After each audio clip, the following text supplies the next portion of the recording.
2 அரசர்கள் 6ஆம் அதிகாரம். கோடாரியை மீட்டல். ஒரு நாள் இறைவாக்கினர் குழுவினர் எலிசாவை நோக்கி, உம்மோடு நாங்கள் வாழும் இந்த இடம் மிக குறுகியதாய் உள்ளது. எனவே நாங்கள் யோர்தானுக்கு சென்று ஆளுக்கொரு உத்திரம் கொண்டு வந்து வீடொன்று கட்டி அதில் குடியிற் போவோம் என்றனர். அதற்கு அவர், போய் வாருங்கள் என்றார். அவர்களில் ஒருவன், நீரும் அடியாராகி எம்மோடு வாரும் என்று அழைத்தான். நானும் வருகிறேன் என்று அவர் கூறினார். எனவே அவரும் அவர்களுடன் யோர்தானுக்கு சென்றான்.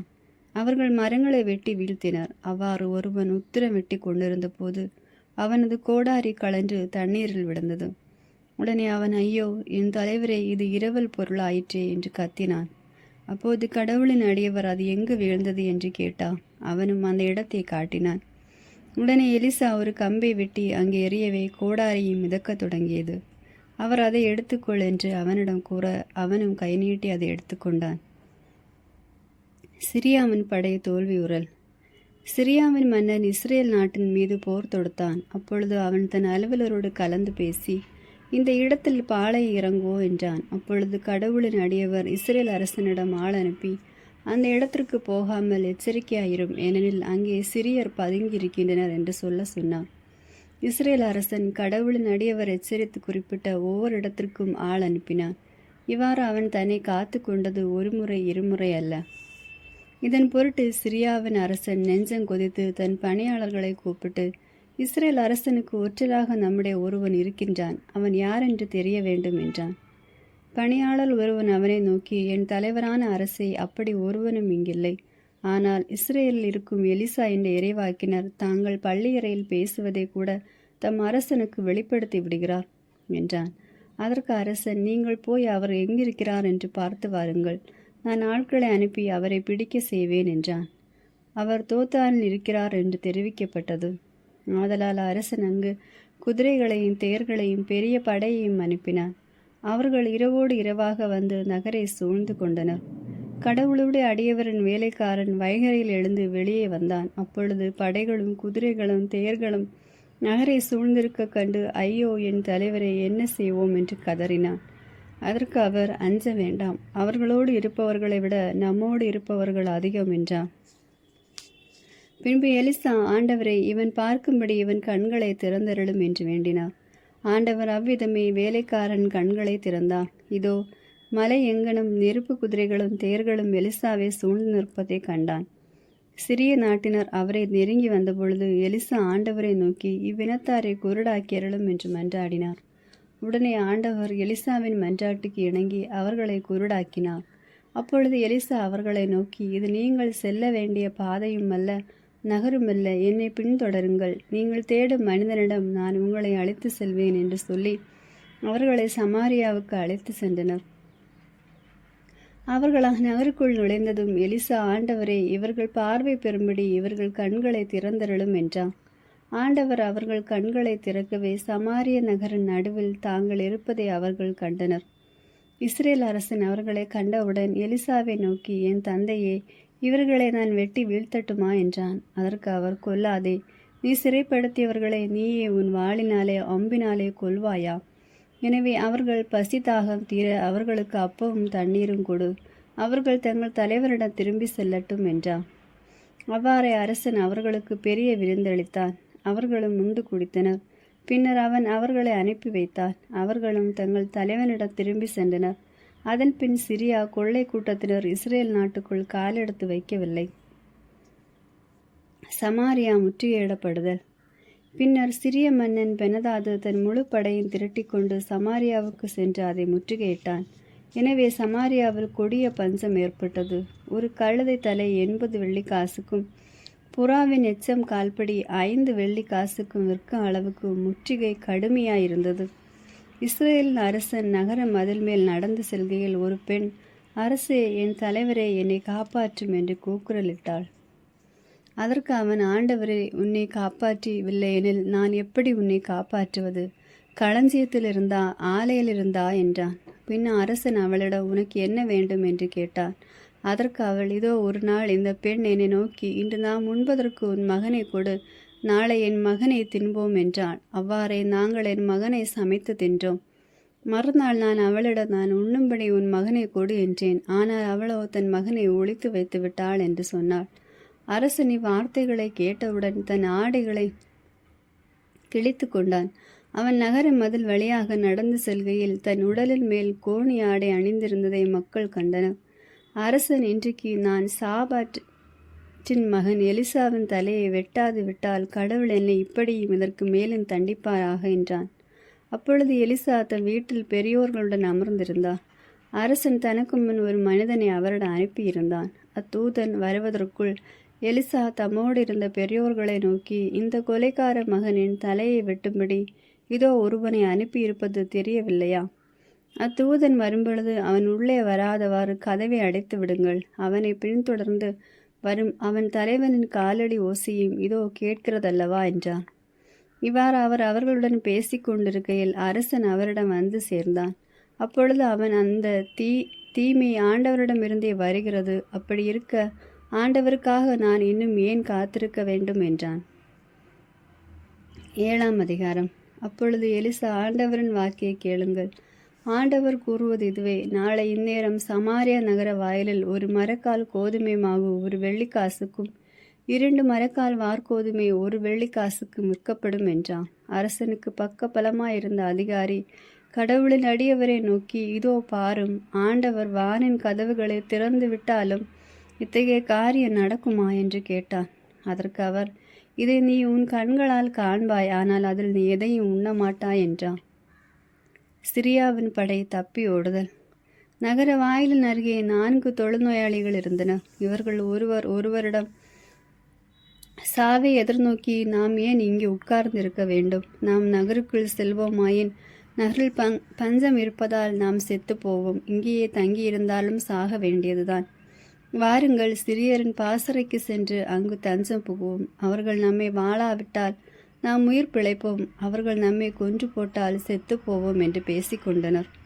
இருள் கவிழ்ந்த வேளையில் அவர்கள் சிறியரின் பாசறையின் எல்லையை நெருங்கிய போது அங்கே ஒருவரும் இல்லை.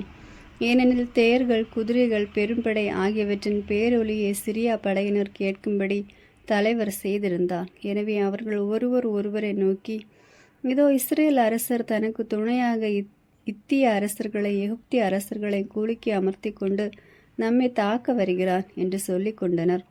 எனவே அவர்கள் இருள் கவிழ்ந்த வேளையில் ஓட்டம் பிடித்தனர்.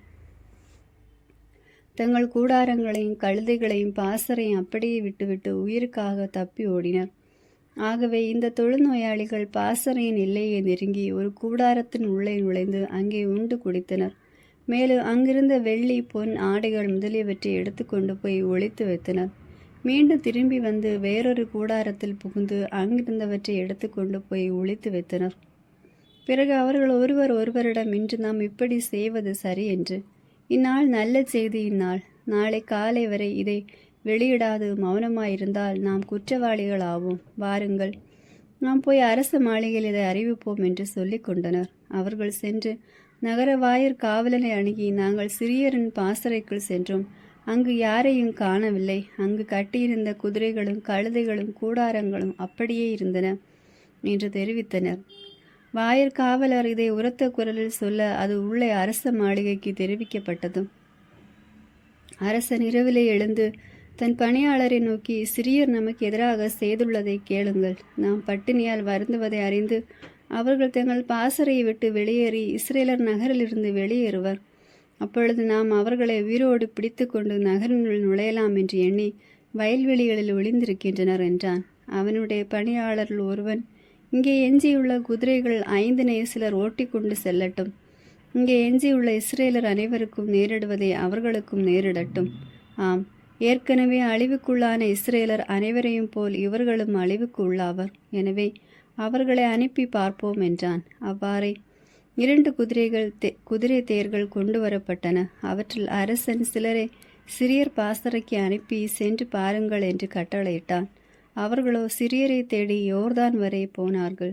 இதோ சிறியர் தப்பி ஓடிய வேகத்தில் விட்டறிந்த ஆடைகளும் படைக்கலன்களும் சிதறி கிடந்தன. அத்தூதர்கள் அரசனிடம் திரும்பி வந்து அதை தெரிவித்தனர். உடனே மக்கள் புறப்பட்டு சென்று சிறியர் பாசறையை கொள்ளையடித்தனர். இவ்வாறு ஆண்டவரின் வாக்கின்படி ஒரு மரக்கால் கோதுமை மாவு ஒரு வெள்ளிக்காசுக்கும் 2 மரக்கால் வார்கோதுமை ஒரு வெள்ளிக்காசுக்கு விற்கப்பட்டன. அரசன் தனக்கு பக்க பலமாயிருந்த அதிகாரியிடம் நகர் வாயிலின் காவலர் பொறுப்பை ஒப்படைத்திருந்தான்.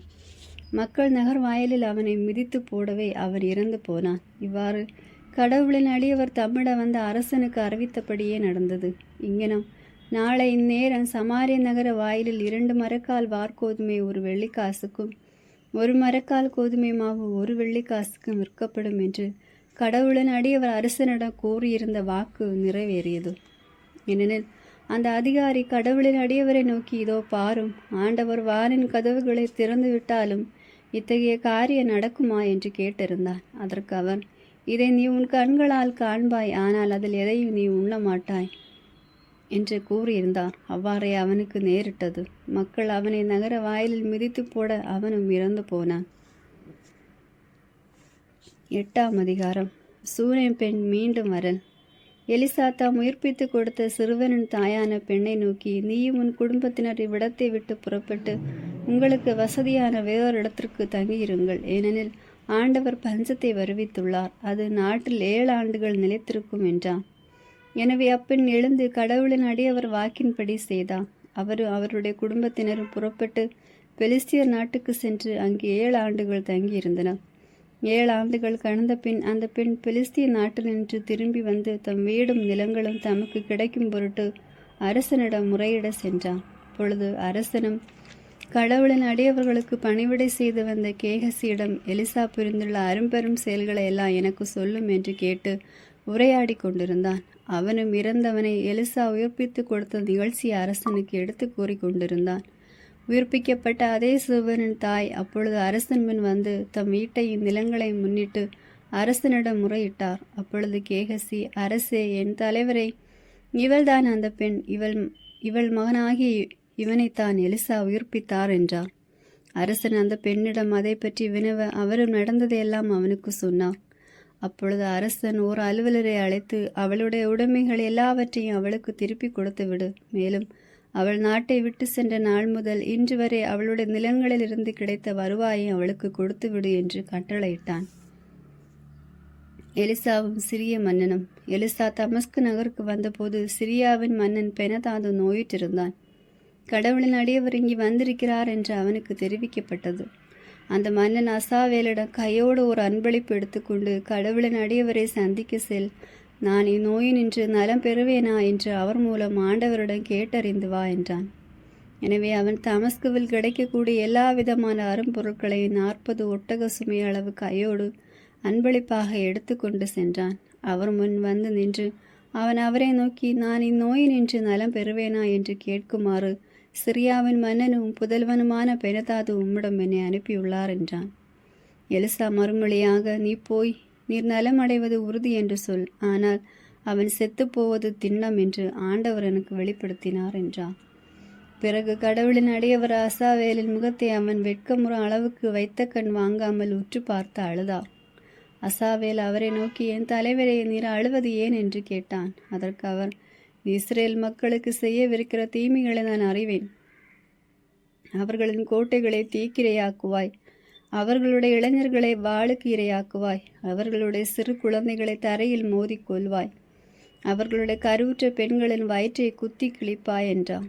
அசாவேல் அவரை நோக்கி, நாயினும் இழிந்தவன் அடியேன் இவ்வளவு கேவலமான செயலை நான் செய்வேனா என்றான். அதற்கு எலிசா, நீ சிரியாவின் மன்னனாக போகின்றாய் என்று ஆண்டவர் எனக்கு வெளிப்படுத்தி இருக்கிறார் என்றான். அசாவேல் எலிசாவிடமிருந்து விடைபெற்று தன் தலைவனிடம் திரும்பி சென்றான். மன்னன் அவனை நோக்கி, எலிசா உன்னிடம் என்ன சொன்னார் என்று கேட்டான். அதற்கு அசாவேல், நீர் நலம் அடைவது உறுதி என்று அவர் எனக்கு சொன்னார் என்றான். மறுநாள் அசாவேல் ஒரு போர்வையை எடுத்து தண்ணீரில் நனைத்து மன்னன் முகத்தை மூட அவன் இறந்து போனான். அசாவேல் அவனுக்கு பதிலாக அரசனானான். யூதா அரசன் யோராம். இஸ்ரேல் அரசன் ஆகாபின் மகன் யோராம் ஆட்சியேற்ற 5ஆம் ஆண்டில் யூதாவின் அரசன் யோசபாத்தின் மகன் யோராம் யூதா நாட்டின் அரசனானான். அவன் தன் 32ஆம் வயதில் அரசனாகி 8 ஆண்டுகள் எருசலேமில் ஆட்சி புரிந்தான். அவன் ஆகாபின் மகளை மணந்தவன். ஆதலால் ஆகாபின் குடும்பத்தவரை போல் இஸ்ரேல் அரசர்களின் வழியில் நடந்தான். ஆண்டவன் பார்வையில் தீயதெனப்பட்டதே செய்தான். ஆயினும் ஆண்டவர் தம் அடியான் தாவீதை முன்னிட்டு யூதாவை அழிக்க விரும்பவில்லை. ஏனெனில் அவர் தம் மைந்தராம் குலவிளக்கை எந்நாளும் காப்பதாக அவருக்கு வாக்களித்திருந்தார். யோராமின் காலத்தில் ஏதோமியர் யூதாவின் அதிகாரத்திற்கு எதிராக கிளர்ச்சி செய்து தங்களுக்கென்று ஒரு அரசனை நியமித்து கொண்டனர். ஆனால் யோராம் சாயிருக்கு தன் தேர்ப்படைகள் அனைத்தோடும் சென்றான். ஏதோமியர் அவனையும் அவனுடைய தேர்ப்படை தலைவர்களை சூழ்ந்து கொண்டனர். அவன் இரவில் எழுந்து ஏதோமியரை வெட்டி வீழ்த்தினான். மக்கள் தம் தம் கூடாரத்துக்கு தப்பி ஓடினர். எனவே இந்நாள் வரை ஏதோமியர் யூதாவின் அதிகாரத்திற்கு எதிராக கிளர்ச்சி செய்து கொண்டே இருக்கின்றனர். அதே காலத்தில் லிப்னாவும் கிளர்ச்சி செய்தது. யோராமின் பிற செயல்களும் அவன் செய்தவையாவும் யூதா அரசுகளில் குறிப்பேட்டில் எழுதப்பட்டுள்ளன அல்லவா? யோராம் தன் மூதாதையரோடு துயில் கொண்டு தாவீதின் நகரில் அடக்கம் செய்யப்பட்டான். அவனுக்கு பதிலாக அவன் மகன் அகசியா அரசனானான். யூதா அரசன் அகசியா இஸ்ரேலின் அரசனான ஆகாபின் மகன் யோராம் ஆட்சியேற்ற 12ஆம் ஆண்டில் யூதாவின் அரசனான யோராமின் மகன் அகசியா அரசாளத் தொடங்கினான். தன் 22ஆம் வயதில் அரசனான அகசியா எருசலேமில் இருந்து கொண்டு ஓராண்டு ஆட்சி செலுத்தினான். இஸ்ரேல் அரசன் ஓம்ரியின் பேத்தியான அத்தலியா என்பவளே அவன் தாய். அவன் ஆகாபு வீட்டு மருமகன் ஆதலின் ஆகாபு குடும்பத்தவரை போல் நடந்து ஆண்டவரின் பார்வையில் தீயதெனப்பட்டதே செய்தான். மேலும் சிரியாவின் மன்னன் அசாவேலுக்கு எதிராய் போரிட ஆகாபின் மகன் யோராமுடன் ராமோத்து கிளையாதுக்கு போனான். ஆனால் அங்கு சிறிய படையினர் யோராமை தாக்கினர். சிரியாவின் மன்னன் அசாவேலுடன் ராமோத்து போரிடுகையில் சிரியரால் ஏற்பட்ட காயங்களை ஆற்றிக்கொள்வதற்காக யோராம் இஸ்ரேலுக்கு திரும்பி வந்தான். அப்பொழுது யூதாவின் அரசனான யோராமின் மகன் அகசியா ஆகாபின் மகனும் காயமுற்றிருந்தவனுமான யோராமை இஸ்ரேலில் காண சென்றான். 9ஆம் அதிகாரம். ஏகு அரசனாதல். அப்பொழுது இறைவாக்கினர் எலிசா இறைவாக்கினரின் குழுவை சார்ந்த ஒருவனை அழைத்து, உன் இடையை வரிந்து கட்டி உன் கையில் இந்த எண்ணெய் கிண்ணத்தை எடுத்துக்கொண்டு ராமோத்து கிளையாதுக்கு செல். அங்கு சென்றதும் நிம்சியின் மகனான யோசபாத்தின் புதல்வன் ஏகுவை தேடி கண்டுபிடி. அவனை அணுகி அவனுடைய தோழர்களை நின்று அவனை தனியே கூப்பிட்டு ஒரு உள்ளறைக்கு அழைத்து செல். அங்கே இந்த எண்ணெய் கிண்ணத்தை எடுத்து அவனை நோக்கி, ஆண்டவர் கூறுவது இதுவே, உன்னை நான் இஸ்ரேல் அரசனாக திருப்பொழிவு செய்கிறேன் என்று சொல்லி அவன் மேல் எண்ணெய் வார்ப்பாய். அங்கே நில்லாது கதவை திறந்து கொண்டு ஓடி வந்துவிடு என்றான். அவ்வாறு இறைவாக்கினனான அவ்விளைஞன் ராமோத்து கிளையாதுக்கு சென்றான். அவன் அங்கு வந்ததும் படைத்தலைவர்கள் அமர்ந்திருந்ததை கண்டான். அவன் தளபதியே, உம்மிட ஒரு வார்த்தை சொல்ல வேண்டும் என்றான். அதற்கு ஏகு, எங்களுள் யாரிடம் என்று கேட்டான். அதற்கு அவன், தளபதியை உம்மிடம்தான் என்றான். எனவே ஏகு எழுந்து மாளிகைக்குள் சென்றான்.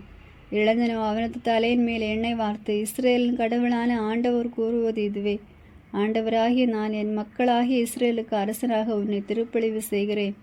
உன் தலைவன் ஆகாபின் குடும்பத்தை நீ அழிக்க வேண்டும். இங்கன மீசாபேலால் சிந்தப்பட்ட என் ஊழியரான இறைவாக்கினன் இரத்தத்திற்கு, ஆண்டவராகிய என் எல்லா அடியவர்கள் இரத்தத்திற்கும் நான் பழி வாங்குவேன். வார ஆகாபின் குடும்பம் முழுவதும் அழியும். இஸ்ரேல் ஆகாபின் குடும்பத்தை சார்ந்த ஆண்கள் அனைவரையும் அடிமைகளாயினும் உரிமை மக்களாயினும் வெட்டி வீழ்த்துவேன். இந்த ஆகாபின் குடும்பத்தை நெபாற்றின் மகன் ஏரோபாவின் குடும்பத்தைப் போலும் அகிபாவின் மகன் பாசாவின் குடும்பத்தைப் போலும் ஒழித்து கட்டுவேன். இஸ்ரேல் நிலப்பகுதியில் ஈசபேலை நாய்கள் தின்னும், அவளை புதைக்க யாரும் வரமாட்டார்கள் என்று கூறி கதவை திறந்து கொண்டு வெளியே ஓடிவிட்டான். பின்பு ஏகு தன் தலைவரின் ஊழியர் கூடியிருந்த இடத்திற்கு வந்தான். அவர்கள் அவனை நோக்கி, நல்ல செய்திதானா?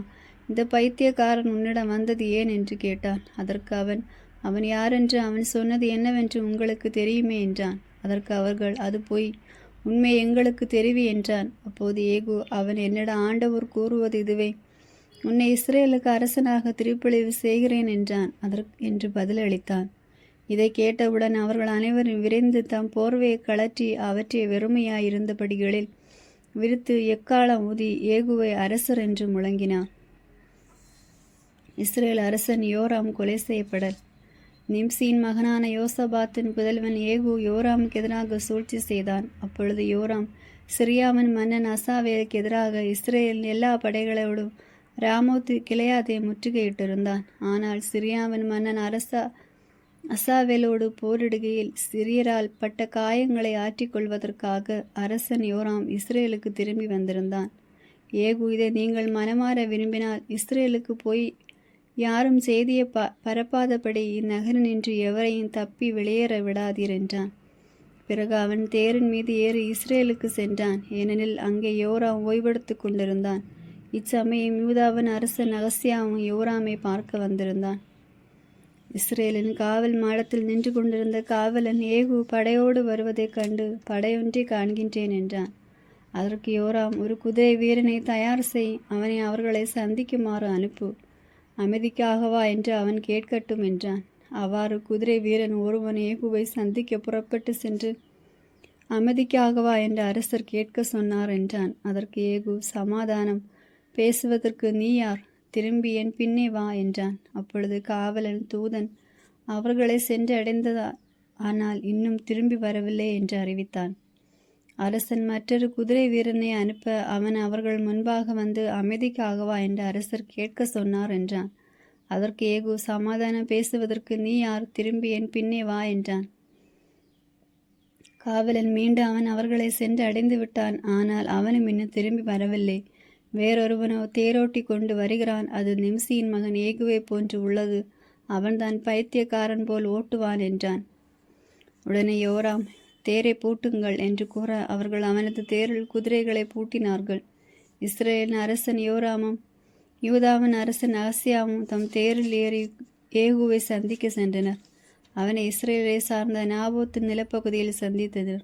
யோராம் ஏகுவை கண்டு, ஏகு அமைதிக்காகவா வருகிறீர் என்று கேட்டான். அதற்கு அவன், உன் தாய் ஈசபேலின் வேசித்தனமும் மாய வித்தைகளும் மிகுந்திருக்கும் வரை அமைதி எப்படி இருக்க முடியும் என்று மறுமொழி கூறினான். உடனே யோராம் கைகளால் கடிவாளத்தை இழுத்து அகசியாவை நோக்கி, அகசியா சதி என்று சொல்லிக்கொண்டு தப்பி ஓட முயன்றான். உடனே ஏகு தன் வலிமையோடு வில்லை வளைத்து யோராமின் புயங்கள் நடுவே அம்பினை எய்தான். அந்த அம்பு அவன் இதயத்தை ஊடுருவி செல்ல அவன் தேரிலே சரிந்து விழுந்தான். ஏகு குதிரைப்படை தலைவன் பித்காரை நோக்கி, அவனை தூக்கி இஸ்ரேலை சார்ந்த நாபூத் நிலப்பகுதியில் எறிந்துவிடு, ஏனெனில் நாம் இருவரும் சேர்ந்து அவனுடைய தந்தை ஆகாயை தொடர்ந்து சென்றபோது அவனுக்கு எதிராக ஆண்டவர் உரைத்த வாக்கு இதுவே. இன்று நாபோத்தின் இரத்தத்தையும் அவன் பிள்ளைகளின் இரத்தத்தையும் கண்டேன். நான் கண்டதற்காக நாபோத்தின் இந்த நிலத்திலே உன்னை பழி வாங்குவது உறுதி என்கிறார் ஆண்டவர். எனவே இப்பொழுது அவனை தூக்கி ஆண்டவரின் வாக்கிற்கிணங்க அந்த நிலப்பகுதியில் எறிந்துவிடு என்றான். யூதா அரசன் அகசியா கொலை செய்யப்படல். யூதாவின் அரசன் அகசியா அதை கண்டு பெத்கான் சாலையில் தப்பி ஓடலானான். ஏகு அவனை பின்தொடர்ந்து சென்று தன் ஆட்களிடம், இவனை வெட்டி வீழ்த்துங்கள் என்றான். அவர்களை இபிலாய அருகே இருந்த கூட மலைச்சரிவில் தேரிலிருந்து அவனை காயப்படுத்தினார்கள். அவனோ மெகிதோ வரை சென்று அங்கே இறந்தான். அவனுடைய அலுவலர் அவனது சடலத்தை எருசலேமுக்கு எடுத்து சென்று தாவீதின் நகரில் அவனுடைய மூதாதையாருடன் அவனது கல்லறையில் அடக்கம் செய்தனர். இதற்கிடையில் ஆகாபின் மகனான யோராம் ஆட்சியேற்ற 11ஆம் ஆண்டில் அகசியா யூதாவின் அரசனானான். ஈசபேல் கொலை செய்யப்படல். ஏகு இஸ்ரேலுக்கு வந்து சேர்ந்ததை கேள்வியுற்று ஈசபேல் தன் கண்களுக்கு மையிட்டு தன் தலைமுடியை அழகுபடுத்தி கொண்டு பலகணி வழியாக எட்டி பார்த்தாள். ஏகு நகர வாயிலில் நுழைந்தபோது அவள், உன் தலைவனை கொலை செய்து சிம்ரிக்கு நிகர் ஆனவனை சமாதான நோக்கோடுதான் வருகிறாயா என்று கேட்டான். அவன் முகத்தை உயர்த்தி பலகணியை பார்த்து, என் சார்பாக இருபது யார் யார் என்றான். உடனே 2-3 அன்னகர் குனிந்து அவனை பார்த்தனர். ஏகோ அவளை கீழே தள்ளிவிடுங்கள் என்றான். அவ்வாறே அவர்கள் அவளை தள்ளிவிட்டனர். அவளது இரத்தம் மதிர் சுவரிலும் குதிரைகள் மீதும் சிதறியது. மேலும் அக்குதிரைகள் அவளை காலால் மிதித்து கொன்றன. அவன் உள்ளே சென்று உண்டு குடித்த பின், நீங்கள் போய் அந்த சபிக்கப்பட்டவளை தகுந்த மரியாதையுடன் அடக்கம் செய்யுங்கள், ஏனெனில் அவள் ஒரு அரசன் மகள் என்றான். அவர்கள் அவளை அடக்கம் செய்ய சென்றபோது அவளுடைய மண்டை ஓடு, கால்கள், உள்ளங்கைகள் தவிர வேறொன்றையும் அவர்கள் காணவில்லை. எனவே அவர்கள் திரும்பி வந்து அதை அவனுக்கு அறிவித்தனர். அப்பொழுது அவன், திஸ்பேயை சார்ந்தவரும் தம் ஊழியருமான எலியாவின் வழியாக ஆண்டவர் உரைத்த வாக்கு இதுவே. இஸ்ரேல் நிலப்பகுதியில் ஈசபேலின் உடலை நாய்கள் தின்னும். ஈசபேலின் பிணம் இஸ்ரேல் நிலப்பகுதியில் சாணத்தை போன்று கிடப்பதை பார்த்த எவருமே இதுதான் ஈசபேல் என்று கூற முடியாது என்றான். 10ஆம் அதிகாரம். ஆகாபின் வழிபரப்பினர் கொல்லப்படல். ஆகாபிற்கு சமாரியாவில் 70 மைந்தர்கள் இருந்தனர். ஆதலால் ஏகு சமாரியாவின் தலைவர்களுக்கும் இஸ்ரேலின் பெரியோர்களுக்கும் ஆகாபின் மைந்தர்களின் காப்பாளர்களுக்கு எழுதி அனுப்பிய மடல் இதுவே. இம்மடல் உங்களை வந்தடைந்தவுடன் உங்கள் தலைவரின் மைந்தர்கள் உங்களோடு இருப்பதாலும் தேர்களும் குதிரைகளும் அரண்சூன் நகர்களும் படைக்கலன்களும் உங்களிடம் இருப்பதாலும் உங்கள் தலைவரின் மைந்தர்கள் சிறந்தவனும் தகுதி உடையவனுமான ஒருவனை தேர்ந்தெடுத்து அவனுடைய தந்தையின் அரியணையில் அமர்த்தி உங்கள் தலைவரின் குடும்பத்தை காப்பாற்ற போராடுங்கள். ஆனால் அவர்கள் மிக மிக அச்சமுற்று அவனை எதிர்த்து நிற்க 2 அரசர்களால் முடியவில்லையே, அப்படி இருக்க நாம் எங்கன எதிர்த்து நிற்கக்கூடும் என்றனர். எனவே அரண்மனை மேற்பார்வையாளனும் நகரின் ஆளுநனும் பெரியோர்களும் ஆகாபின் மைந்தர்களின் காப்பாளர்களும் ஏகுவிடம் தூது அனுப்பி தெரிவித்தவாது, நாங்களும் அடிமைகள், நீர் கட்டளையிடுவது எல்லாம் நாங்கள் செய்ய காத்திருக்கிறோம். நாங்கள் யாரையும் அரசனாக்கப் போவதில்லை, உமக்கு நல்லதென்று படுவதையே செய்தருளும் என்று தெரிவித்தனர். அவன் மீண்டும் அவர்களுக்கு கீழ்கண்டவாறு மற்றொரு மடல் அனுப்பினான். நீங்கள் எனக்கு கட்டுப்பட்டு எனக்கு கீழ்ப்படிய தயாராயிருந்ததால் உங்கள் தலைவருடைய மைந்தர்களின் தலைகளை கொய்து நாளை இதே நேரத்தில் இல்லட இஸ்ரேலுக்கு கொண்டு வாருங்கள். அச்சமயம் அரசனின் மைந்தர் 70 பேரும் தங்களை வளர்த்து வந்த நகர பெரியோர்தான் இருந்தனர். அம்மடலை அவர்கள் பெற்றுக்கொண்டவுடன் அரசனின் மைந்தர்களை பிடித்து அந்த 70 பேரையும் கொன்று அவர்களின் தலைகளை கூடைகளில் வைத்து ஏகுவிடம் இஸ்ரேலுக்கு அனுப்பி வைத்தனர். தூதன் ஒருவன் அவனிடம் வந்து அரச மைந்தர்களின் தலைகளை கொண்டு வந்திருக்கின்றனர் என்றான். அதற்கு அவன், நாளை காலை வரை அவற்றை நகரின் நுழைவாயில் 2 குவியலாக வையுங்கள் என்று சொன்னான். மறுநாள் பொழுது புலர்ந்ததும் அவன் வெளியே வந்து மக்கள் அனைவரின் முன்னிலையில் நின்று கொண்டு கூறியது, நீங்கள் குற்றமற்றவர்கள். என் தலைவனுக்கு எதிராக சூழ்ச்சி செய்து அவனை கொன்றவன் நான் தான். இவர்கள் எல்லோரையும் கொன்றது யார் தெரியுமா? ஆகாபின் குடும்பத்திற்கு எதிராக கடவுள் உரைத்த வாக்கில் எதுவும் பொய்க்கவில்லை என்று இப்பொழுது அறிந்து கொள்ளுங்கள். ஏனெனில் ஆண்டவர் தம் அடியான் எலிசாவின் மூலம் உரைத்தது அவரை நிறைவேற்றினார். பின்னர் ஏகு இஸ்ரேல் ஆகாபின் குடும்பத்தில் எஞ்சியிருந்த அனைவரையும் அவனை சார்ந்த பெரியோர்கள் உற்ற நண்பர்கள் அர்ச்சகர்கள் அனைவரையும் வெட்டி வீழ்த்தினான். அவனை சார்ந்த எவனையை விட்டு வைக்கவில்லை. யூத அரசன் அகசியாவின் உறவினர் அழிதல். பின்பு ஏகு புறப்பட்டு சமாரியாவுக்கு சென்றான். செல்லும் வழியில் அவன் இடையர்களின் இயக்கத்தை அடைந்தான். அங்கு ஏகு யூதாவின் அரசனான அகசியாவின் உறவினரை சந்தித்து, நீங்கள் யார் என்று கேட்டான். அவர்கள், நாங்கள் அகசியாவின் உறவினர், அரசரின் மைந்தர்களையும் பட்டத்தரசியின் மைந்தர்களையும் நலம் விசாரிக்க வந்துள்ளோம் என்று மறுமொழி கூறினான். அவன், இவர்களை உயிரோடு பிடியுங்கள் என்று கட்டளையிட அவன் ஆட்கள் அவர்களை பிடித்து பெத்தேக்கத்தில் இருந்த குழி அருகே வெட்டி வீழ்த்தினர். அவர்கள் 42 பேர். அவர்கள் எவரையும் விட்டு வைக்கவில்லை. ஆகாபின் ஏனைய உறவினர் அழிதல். அவன் அங்கிருந்து புறப்பட்டு போகும்போது தன்னை சந்திக்க வந்து கொண்டிருந்த ராக்கோமின் மகன் யோனதானை கண்டு அவனுக்கு வாழ்த்துரை கூறியது. என் இதயம் உன் இதயத்தோடு இருப்பது போல் உன் இதயம் உன் நட்புறவு கொண்டுள்ளதா என்று கேட்டான். அதற்கு யோனதாவோ ஆம் என்று பதில் உரைத்தான். அப்படியென கைகொடு என்றான். அவன் கை கொடுக்க ஏகு அவனை தன்னோடு தேரில் ஏற்றி கொண்டான். மேலும் அவன் அவனை நோக்கி, நீ என்னோடு வந்து ஆண்டவர் மீது நான் கொண்டுள்ள ஆர்வத்தை பார் என்றான். இவ்வாறு அவன் அவனை தன்னோடு தேரில் பயணம் செய்தான். அவன் சமாரியாவுக்கு வந்தவுடன் எலிசாவுக்கு உரைத்த ஆண்டவர் வாக்கின்படி ஆகாபின் குடும்பத்தவர்கள் அங்கு எஞ்சியிருந்த அனைவரையும் அழித்தொழித்தான். பாகாலே வழிபட்டோர் அழிதல். பிறகு ஏகு மக்கள் அனைவரையும் ஒன்று திரட்டி அவர்களை நோக்கி, பாகாலுக்கு ஆகாபு சிறிதளவு ஊழியமே செய்தான். ஏகுவாகிய நானோ பேரளவு ஊழியம் செய்ய போகிறேன். எனவே பாகாலின் வாக்குரைப்போர் அனைவரையும் அதற்கு ஊழியம் செய்ய எல்லோரையும் அதன் அர்ச்சகர்கள் அனைவரையும் என்னிடம் அழைத்து வாருங்கள். அவர்களில் ஒருவரும் கூட தவறக்கூடாது. ஏனெனில் நான் பாகாலுக்கு ஒரு மாபெரும் பலி செலுத்த வேண்டியிருக்கிறது. வராதவர் அனைவரும் உயிரிழப்பார் என்றான். பாகாலுக்கு ஊழியம் செய்வோரை ஒழித்து கட்டும் நோக்கில் தான் இவ்வாறு ஏகு சூழ்ச்சி செய்தான். மேலும் ஏகு பாகாலுக்கு என்று ஒரு திருவிழா கொண்டாடுங்கள் என்று ஆணையிட்டு இஸ்ரேல் நாடெங்கு ஆட்கள் அனுப்பி பாகாலுக்கு ஊழியம் செய்தோர் அனைவரையும் வரவழைத்தான். அவர்கள் எவனும் வர தவறவில்லை. அவர்கள் பாகாலின் கோவிலில் நுழைந்தனர். பாகாலின் கோவில் ஒரு முனை முதல் மறுமுனை வரை நிறைந்திருந்தது. அப்பொழுது ஏகு ஆடை பொறுப்பாளனிடம், பாகாலின் ஊழியர்கள் அனைவருக்கான ஆடைகளை எடுத்து வந்து கொடு என்றான். அவ்வாறே அவன் அவர்களுக்கான ஆடைகளை எடுத்து வந்து கொடுத்தான். பிறகு ஏகு ராக்கோபின் மகன் யோனதாபுடன் பாகாலின் கோவிலில் நுழைந்தான்.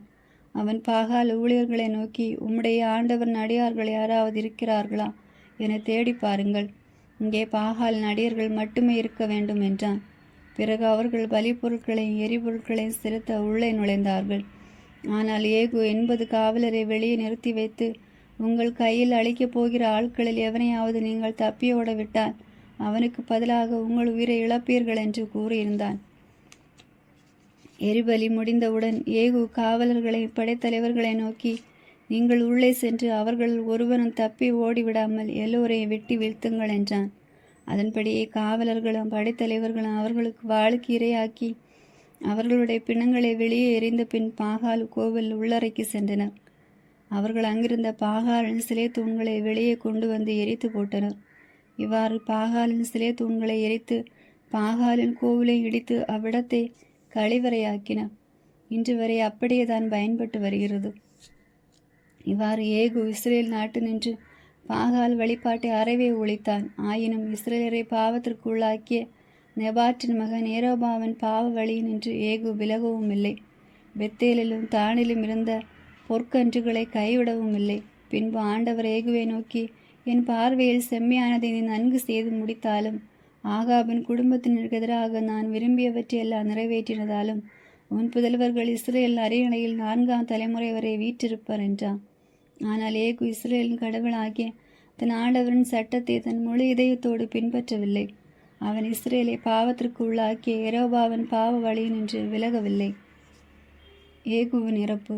அக்காலத்தில் ஆண்டவர் இஸ்ரேல் நாட்டின் அளவை குறைக்க தொடங்கினார். அசாவேல் அதன் எல்லை பகுதிகள் அனைத்தையும் கைப்பற்றலானார். காத்து, ரூபன், மனாசி ஆகிய குலங்களுக்குரிய யோர்தானுக்கு கிழக்கே இருந்த கிளையாது நாடு முழுவதிலும் அர்னோன் பள்ளத்தாக்கில் உள்ள அரேபர் முதல் கிளையாது பாசான் நாடுகள் வரையிலும் அவன் வெற்றி பெற்றான். ஏகுவின் பிற செயல்களும் அவன் செய்தவையாவும் அவன் வீர செயல்கள் யாவும் இஸ்ரேல் அரசர்களின் குறிப்பேட்டில் எழுதப்பட்டுள்ளன அல்லவா? ஏகு தன் மூதாதையருடன் துயில் கொண்டான். சமாரிய நகரில் அவனை அடக்கம் செய்தனர். அவனுக்கு பின் அவனுடைய மகன் யோவாசு அரசனானார். ஏகு சமாரியாவில் இருந்து கொண்டு 28 ஆண்டுகள் இஸ்ரேலை ஆட்சி செய்தான். ஆமேன். God bless you.